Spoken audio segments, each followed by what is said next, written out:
రష్యాపై ఆర్థిక ఒత్తిడిని మరింత పెంచేందుకు అమెరికాలో రిపబ్లికన్, డెమోక్రటిక్ పార్టీ సెనేటర్లు కలిసి ఈ బిల్లును రూపొందించారు.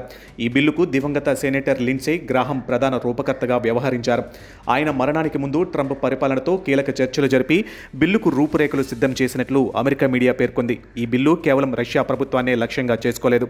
రష్యా అధ్యక్షుడు వ్లాదిమిర్ పుతిన్, కీలక మంత్రులు బ్యాంకింగ్ వ్యవస్థ, రక్షణ పరిశ్రమ, ఇంధన ప్రాజెక్టులు, అలాగే ఆంక్షలను తప్పించుకునేందుకు ఉపయోగిస్తున్న షాడో ఫ్లీట్ చమురు ట్యాంకర్లపై కూడా కఠిన ఆంక్షలు విధించాలని ఇందులో ప్రతిపాదించారు.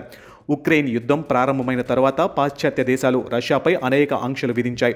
ఆ సమయంలో రష్యా తక్కువ ధరలకు ముడి చమురును విక్రయించడం ప్రారంభించింది. ఈ అవకాశాన్ని భారత్ సద్వినియోగం చేసుకుంది. దేశీయ అవసరాలు, ఇంధన భద్రత, వినియోగదారుల ప్రయోజనాలను దృష్టిలో పెట్టుకుని భారీ మొత్తంలో రష్యా నుంచి చమురు కొనుగోలు చేసింది. చైనా కూడా ఇదే విధానాన్ని అనుసరించింది. ప్రస్తుతం రష్యా చమురుకు అతిపెద్ద కొనుగోలుదారుల్లో భారత్, చైనా అగ్రస్థానాల్లో ఉన్నాయి. రష్యా యుద్ధానికి అవసరమైన ఆదాయంలో పెద్ద భాగం ఈ చమురు విక్రయాల ద్వారానే వస్తుందని అమెరికా భావిస్తుంది. అందుకే ఈ కొనుగోళ్లను తగ్గించాలనే లక్ష్యంతో ద్వితీయ టారిఫ్లను ప్రతిపాదిస్తుంది. ఈ బిల్లు మొదటిసారి వెలుగులోకి వచ్చినప్పుడు ప్రపంచాన్ని ఒక్కసారిగా ఉలిక్కిపడేలా చేసింది. ఎందుకంటే అప్పట్లో రష్యా నుంచి చమురు కొనుగోలు చేసే దేశాలపై ఏకంగా 500% వరకు టారిఫ్లు విధించే ప్రతిపాదన ఉండేది. అయితే తాజా సవరణల్లో ఆ ప్రతిపాదనను గణనీయంగా తగ్గించారు. ఇప్పుడు గరిష్టంగా 100% వరకు మాత్రమే టారిఫ్ విధించే అవకాశం ఉంచారు. అంతేకాదు, అమెరికా జాతీయ ప్రయోజనాల దృష్టి అవసరమైతే అధ్యక్షుడికి ఈ ఆంక్షలను తాత్కాలికంగా మినహాయించే అధికారం కూడా కల్పించారు. దీంతో ఈ బిల్లు మరింత అమలు చేయదగిన రూపంలోకి వచ్చినట్లు విశ్లేషకులు అభిప్రాయపడుతున్నారు. ఇక్కడ ఒక ముఖ్యమైన విషయం గుర్తుంచుకోవాలి.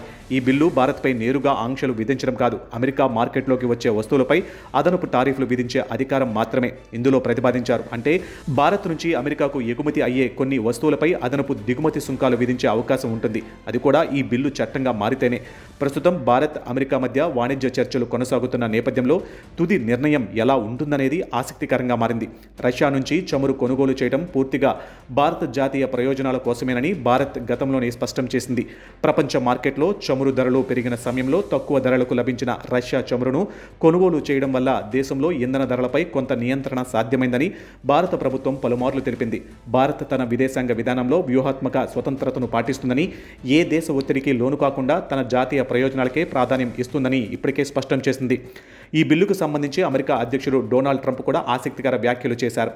రష్యాపై మరింత ఒత్తిడి అవసరమని పేర్కొంటూనే ఇరాన్, హిజ్బుల్లా వంటి అంశాలను కూడా ఈ బిల్లులోనే చేర్చే అవకాశం ఉందని చెప్పారు. అయితే భారత్, చైనాపై ద్వితీయ ఆంక్షల అంశంపై ప్రత్యేకంగా వ్యాఖ్యానించేది లేదని అమెరికా మీడియా తెలిపింది. ఈ బిల్లు చట్టంగా మారితే ప్రపంచ ఇంధన మార్కెట్పై ప్రభావం పడే అవకాశం ఉందని నిపుణులు చెబుతున్నారు. రష్యా చమురును కొనుగోలు చేస్తున్న దేశాలు ప్రత్యామ్నాయ వనరులను వెతకాల్సి రావచ్చు. అమెరికా మిత్ర దేశాలు కూడా తమ దిగుమతి వ్యూహాలను మార్చుకోవాల్సి వచ్చే పరిస్థితి ఏర్పడవచ్చు.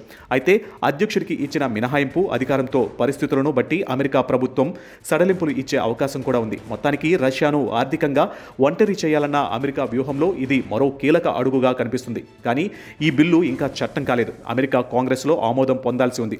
అధ్యక్షుడి సంతకం అనంతరమే అమల్లోకి వస్తుంది. అందువల్ల భారత్పై వెంటనే ఎలాంటి ప్రభావం ఉండదని నిపుణులు చెబుతున్నారు. అయితే ప్రపంచ ఇంధన మార్కెట్, భారత్, అమెరికా వాణిజ్య సంబంధాలు, రష్యాతో కొనసాగుతున్న వ్యాపారంపై ఈ బిల్లును అంతర్జాతీయ వర్గాలు నిశితంగా గమనిస్తున్నాయి. రానున్న రోజుల్లో అమెరికా, కాంగ్రెస్ తీసుకున్న ఈ నిర్ణయాలే ఈ బిల్లుకు తుది రూపును ఇవ్వనున్నాయి.